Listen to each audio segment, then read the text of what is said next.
Hello and welcome to Melt. I'm Suresh Venkat. It's all about creativity on the show today, and specifically about one of the world's most powerful ideation techniques, creative conflict. To know more, we are in conversation with Tay Guan Hin, the current creative chairman at BBDO South Asia and author of Collide, a book that draws on Guan's creative and design career to demystify the process of how to come up with effective problem-solving ideas. Now, what can being a tank mechanic teach you about creativity? Is there a formula to resolve creative conflict? And how can marketers foster creativity in the workplace? All that and more as we get ready to melt with Tay Guan Hin. Guan, welcome to Melt. Yes, Now, you were born and raised in Singapore, a country that's known for following the rules, for coloring inside the lines, and yet you're a very accomplished creative professional. yes.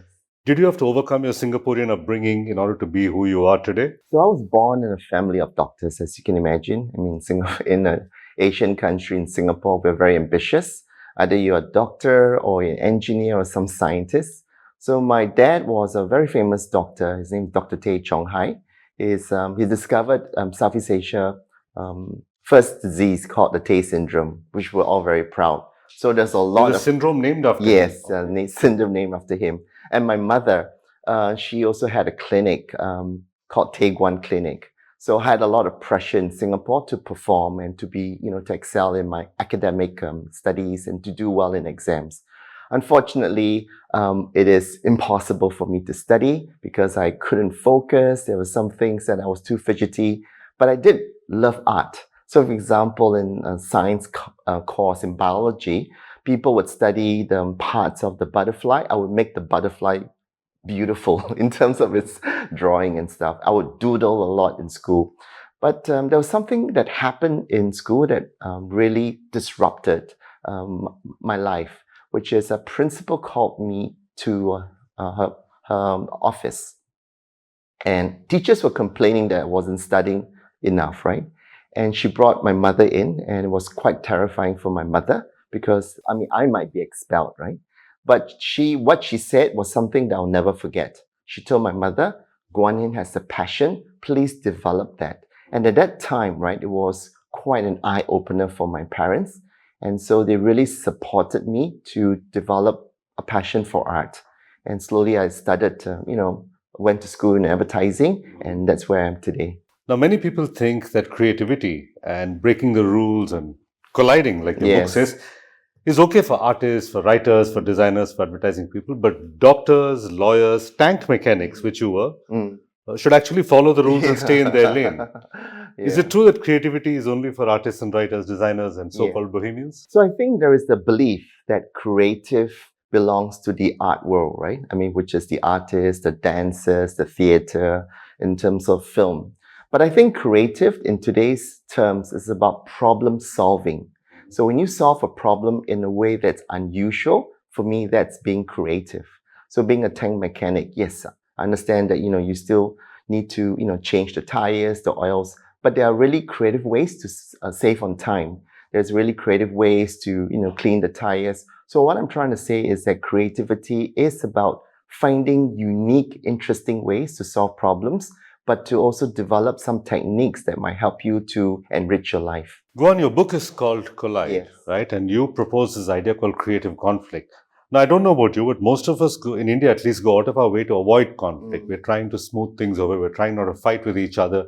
And yet you say some amount of creative fighting is good for creativity, is good for the profession, is good for advertising. Tell us a little bit more about what you mean by this. Let's think about it. If everything is perfect in the world, there's nothing to solve. If everything is perfect in the world, it's really boring, right? Let's think of colliding in movies, right? Obviously, there's any superhero movie, there is Superman or an enemy or a kryptonite.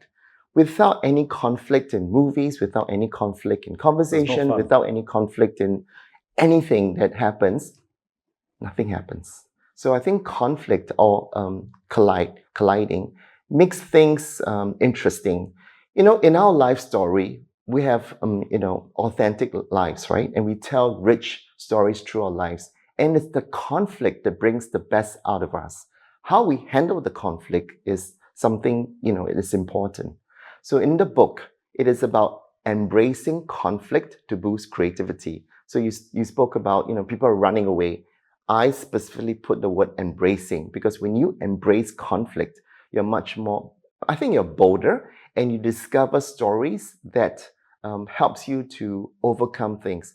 Think about in terms of stories, right? The underdog story of someone overcoming a challenge, whether you're losing an arm Yeah. because of a shark. That conflict allows this person to unleash the full potential of themselves. So colliding or conflict is really key in great storytelling. Now, here's the problem with conflict. I'm quoting from a book by Adam Grant. He says there are two kinds of conflicts, what Yes. is called task conflict Mm, and relationship conflict. mm, Now, if the two of us argue about the best way to change a tank tire or a tank wheel, mm. that might be actually good conflict. Yes. But if I just don't like you, Mm, right? I don't like your politics, I don't like who you are, then we're going to have relationship conflict all the time. So, as a creative head, how do you separate these two things, task conflict and relationship conflict? Wow, that's a great, great question. Yeah.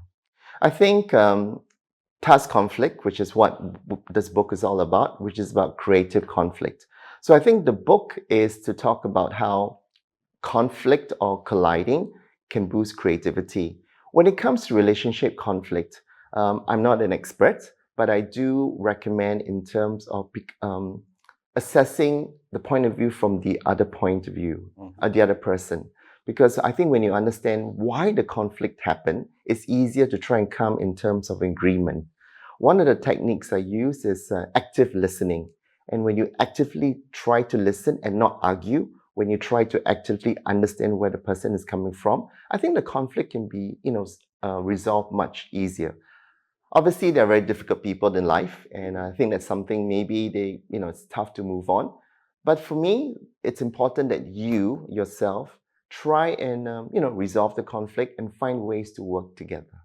Have you had this when you were heading a creative team? Did you have to manage both kinds of conflict? Yes. Obviously, there's client conflict, there's team conflict, there's political conflict. I mean, there's tons of different conflicts that we have in our lives. So I think every situation requires a different tack. But like I said in the beginning, I think it's, when we fight fire with fire, we just create a bigger fire. I think so. For me, being calm in a conflict, we got 2 years and 1 mouth, so we need to listen a lot more. I think by listening, we overcome lots of different conflict. Okay. And by allowing people to talk about their issues also helps to resolve their tension. Let's talk about another kind of Sure. conflict. In your book, Collide, you say the robots are coming. Yeah. And that humans need to get creative, flexible, and innovative to stay relevant.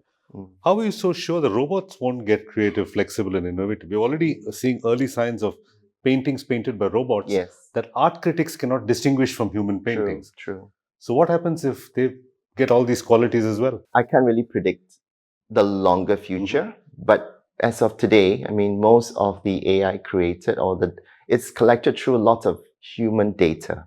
So they are creating work based on what we have inputted in. So until the day where AI starts to think for themselves, maybe things will change. But in today, I think they still lack the human intuition. I think they still lack the tension. I think coming back to the book Collide, right? Collide comes from our stories that we built over time through our stories, our human interaction.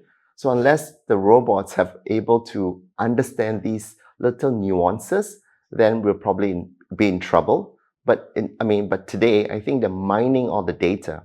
So whatever they've mined, they are just regurgitating exactly what they can perform. In your book, you say, and I quote you, AI is as smart as a box of hammers.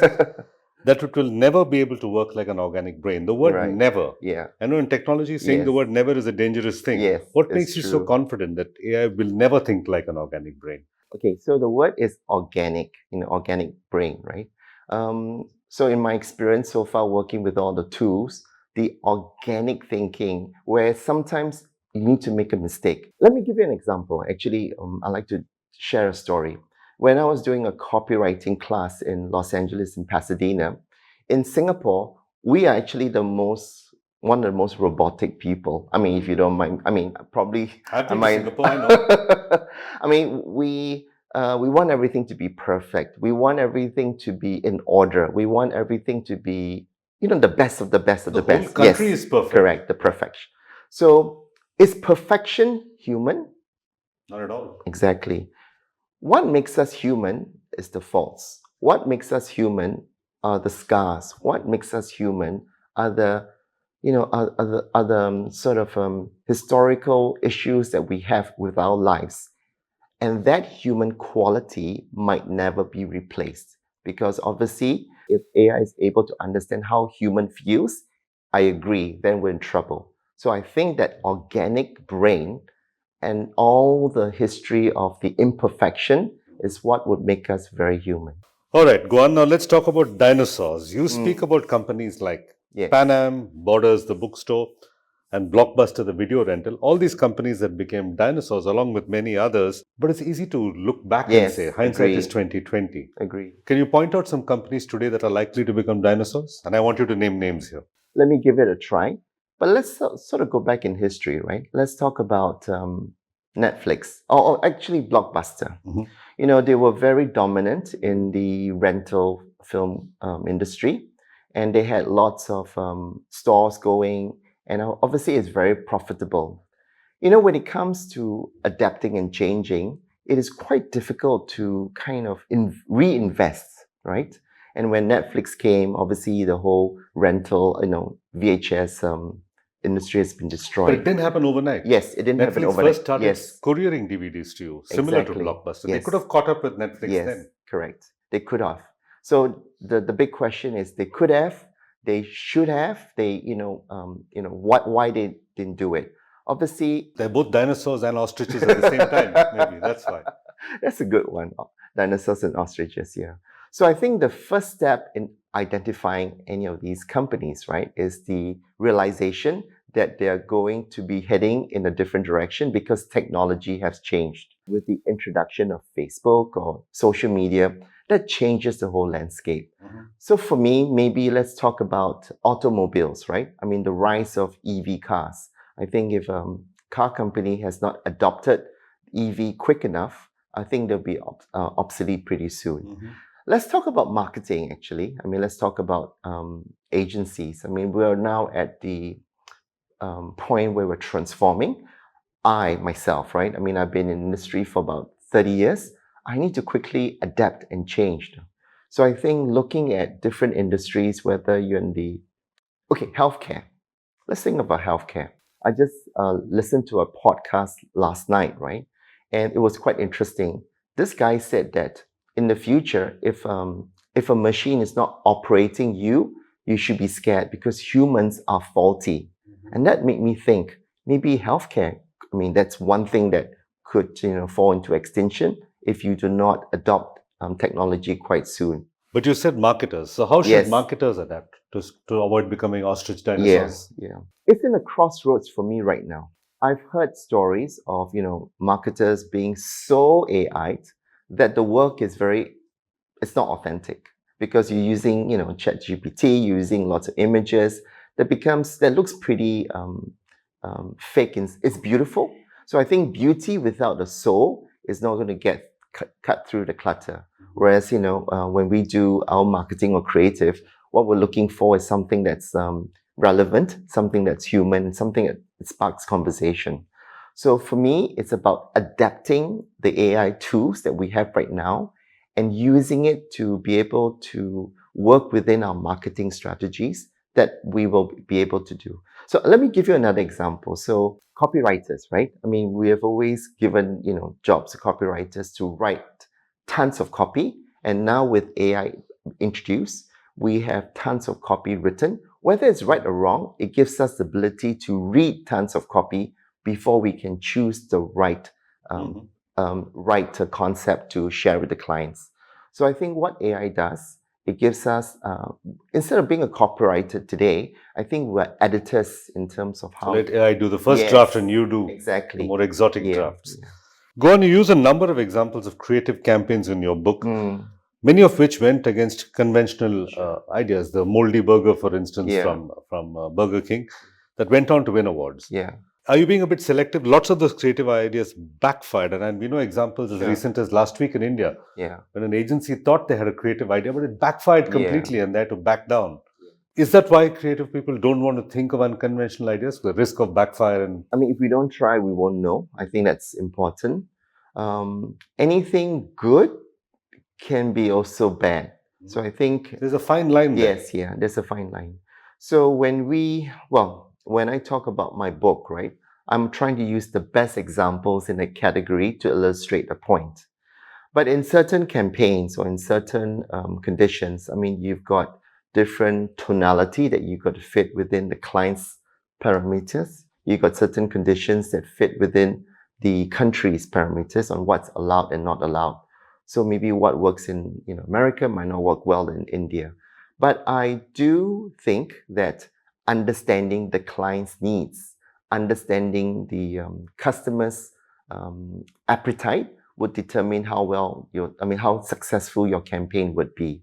So while my book talks about the highest form of creativity, I'm trying to illustrate a point that collide is something that you should adopt as much as possible whenever the opportunity comes. And some amount of creative conflict with your client is good as well, right? You can't do Yes. everything that the client No. asks you to do. Tell us a little bit about client conflict. I mean, there are many different clients, right? So there's some The clients. best kinds of Yeah, client okay. conflicts. The best client conflict is when we are challenging each other.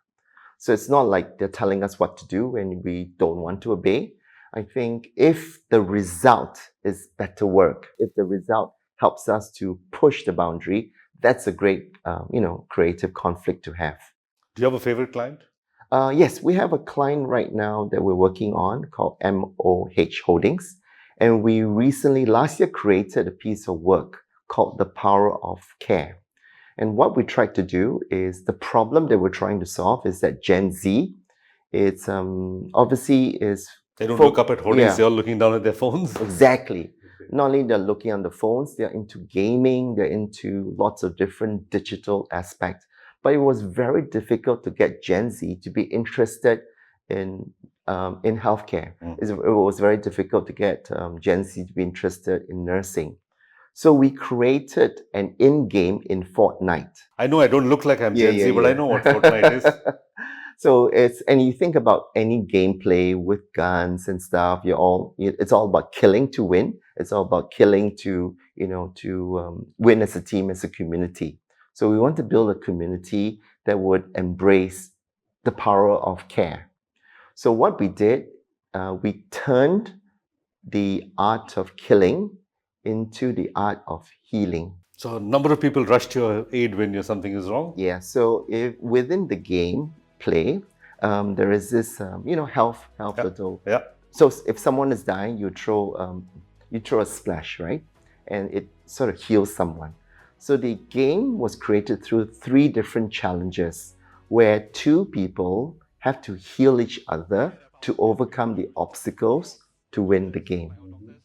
So this is a perfect example of collide. So if you think about it, the art of killing, which is something quite generic, we turn it around, and colliding is about doing things the opposite.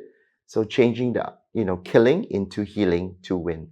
Okay. One of the things that you say in your book, Guan, is that a company must have a dangerously safe space. And I'm quoting you as dangerously safe space for ideas to collide. I like the idea of dangerously safe. Now, many young creatives who are watching this show are going to say, but my company doesn't have that. What should they do? Just leave and find another company or try and build it? What do you do if you're a young creative and you simply don't have the freedom to do what your book is asking them to do? Again, fantastic question. So, dangerously safe space. Let's talk about the space before we talk about dangerously safe. So, a space is an environment where they're able to be comfortable, right? I mean, we also need to create an environment where they're able to express what, how they feel, I'll give their opinion. I think if you're in an environment that doesn't give you a voice, it's quite tough to challenge anyone, or it's quite tough to be able to grow. So if the environment doesn't allow you to expand in terms of pushing the boundaries, then dangerously safe doesn't, I mean, you can't put those things together. And when I talk about dangerously safe, I was using the metaphor being, collide, right? Because sometimes being too safe is a danger because it's going to bore your consumers to death. So dangerously safe. And being too dangerous is not good Yes, because you could get your client in trouble. Correct, right. Well, danger is to push the boundaries to be much more, to go beyond what is obvious. So I think what I was trying to do there is to create a space within your mind that you can maybe go, I mean, if you're not in an environment, to go somewhere else to think about the ideas if the environment is not conducive, or to have a community of friends that you can go with and share some ideas. So that was what I was trying to communicate in my book. All right. Tay Guan Hin, thank you very much for talking to us. No worries. Take care. And now, time for a creative pick. Here's a touching spot from British Airways that drives home a simple thought that journeys can shape lives. It's directed by Emmy Award winner and Grammy nominated Miles J. Take a look. Good evening, welcome on board the BA282. Flight time today is 9 hours now.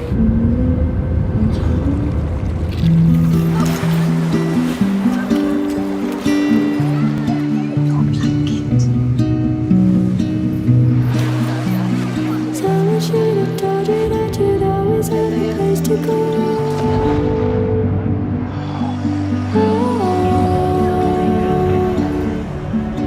I thought you would have known.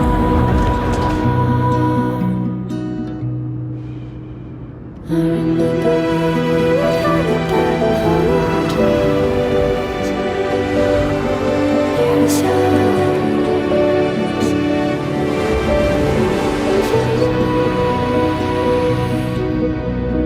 Someone should have told you that you'd always have a place to go.